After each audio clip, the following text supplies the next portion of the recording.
Get these out here.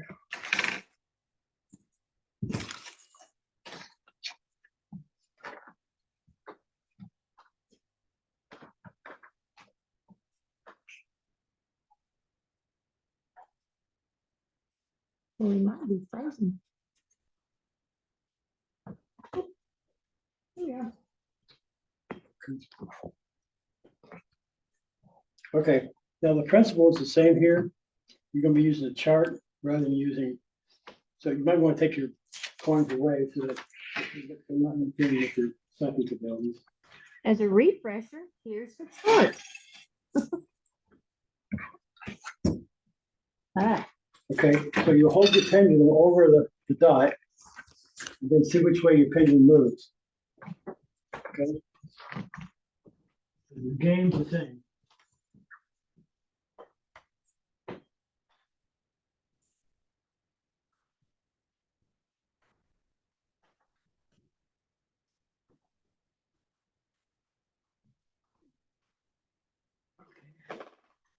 What's in the box?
Go ahead. Corn. dime. Jenny? Mine wouldn't move at all until I said, did he put all the coins in the box? And then it just started spinning in a circle. So I don't know. That's interesting. Mine was spinning in a circle because that's like how I have it programmed to I don't know. And the first answer was I don't know, and then it went to dime. Yeah, mine wasn't giving me nothing. It was sitting dead straight up and down. And then I said, okay, did he put them all in the box? And then it just starts spinning in circles. Quarter. There's a quarter in the box. Mhm.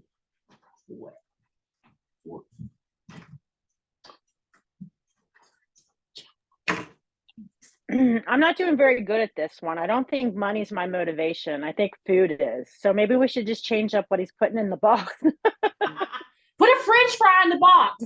She's gonna win this one. Well, it's just clearing your mind and trusting the pendulum. What's in the box?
You're riding on the escalator.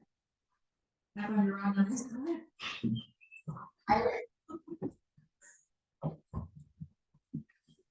Oh, wow.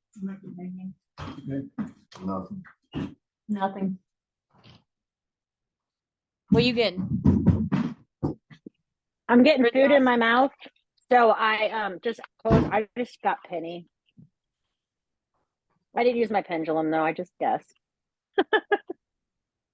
Any? No. I asked my psychic sense. Okay. What is Dime. a dime? Okay, well, okay. Okay, that's probably enough for tonight. One of the things you can do with a pendulum is you need to have something that you can get some immediate feedback on. For instance, if you have a compass, check the magnetic north. If you have, we all have birthdays. So what you can do is say, what day of the week was my birthday 5 years ago? So you can get on the internet and find out what day of the week 5 years ago your birthday was on. Something that you get immediate feedback on. And say, okay, what's my birthday? What day of the week my birthday be on 5 years from now? Something that you can easily find the answer to, because what you're trying to do is develop a belief in your pendulum and being able to still your mind and not, because if you have yes in your mind, it's coming on the pendulum. If you have quarter on your mind, it's coming on the pendulum. Can't help it. Right. Because it'll overwrite this other still voice that you got. So clear your mind, have confidence in your pendulum, see what the answer is. Then once you do this enough, then you're gonna find out, hey, we can really do this stuff. Particularly when you start finding George. Now, to me, that's like this kind of stuff right here is like, well, that's interesting, but what purpose does it serve?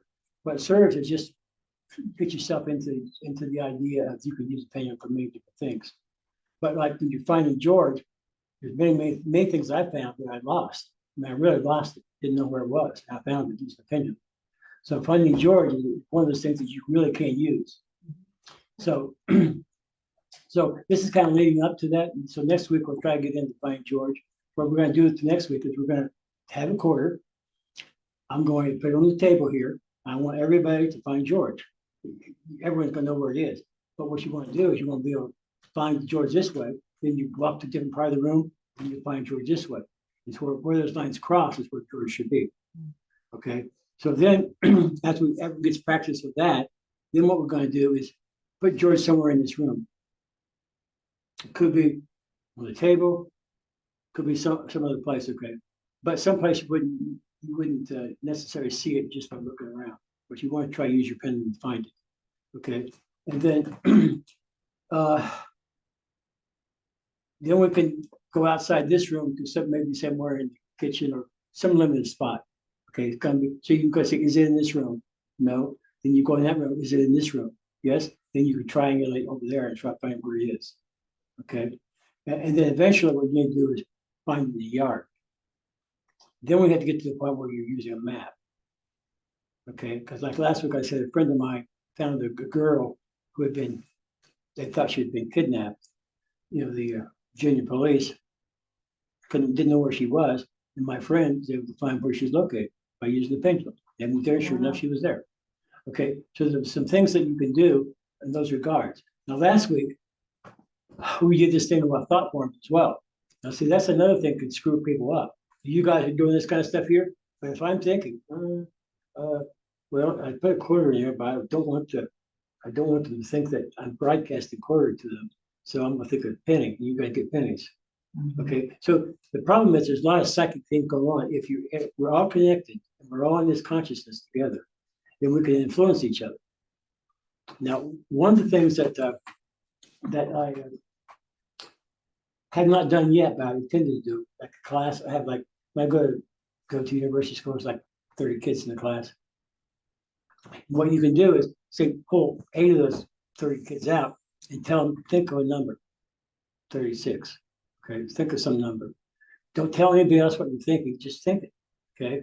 And then you ask all the other kids, pick a random number from 1 to 100, some random number. Then what you find out, a large proportion of those will pick 36. Because you have these 8 people broadcasting this information, 36, 36, 36, okay? And there's a lot of kind of mind games like that you can play. But what we're just trying to do is develop a scenario where, okay, the pendulum is a device. It's not a religious device, but it is a psychic device that you can used to your benefit. Okay, because we're all, if you really believe that we're all consciousness, then this is a tool that you can use because you know, George is a part of that consciousness too. We want to find him. Now the question comes up: do you have to touch George before you find him? Because some people think that you have to have it in your hand.